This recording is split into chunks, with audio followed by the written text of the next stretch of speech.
Amerika Serikat dan Inggris berhasil menghujani Yaman dengan 36 rudal miliknya. Namun bukannya melemah, Houthi justru mempermalukan Amerika Serikat dan Inggris. Houthi tetap kuat bahkan mengaku tak akan menghentikan operasi militernya demi membela warga Palestina. Dilansir dari tribunnews.com pada Minggu 4 Februari 2024, hal itu diungkapkan oleh Mohammed Al-Bukaiti, pejabat politik senior sekaligus juru bicara Houthi.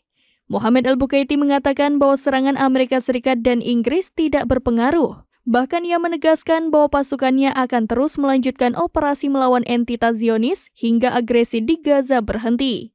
Di sisi lain, Houthi Yaman juga menegaskan bahwa pasukannya akan segera meluncurkan serangan balasan yang sepadan atas serangan Amerika Serikat dan Inggris.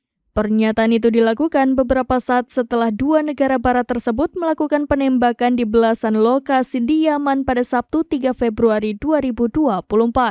Amerika Serikat dan Inggris menyerang dari udara dan laut terhadap setidaknya 36 sasaran di 13 lokasi di Yaman. Yang mana serangan itu diklaim menargetkan beberapa fasilitas penyimpanan bawah tanah, komando dan kendali, sistem rudal, lokasi penyimpanan hingga helikopter.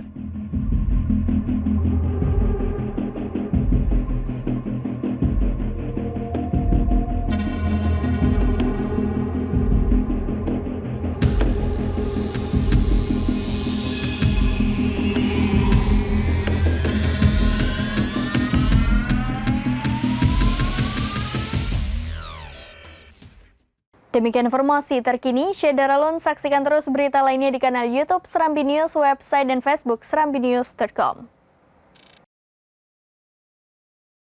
Download Tribun X sekarang, menghadirkan lokal menjadi Indonesia.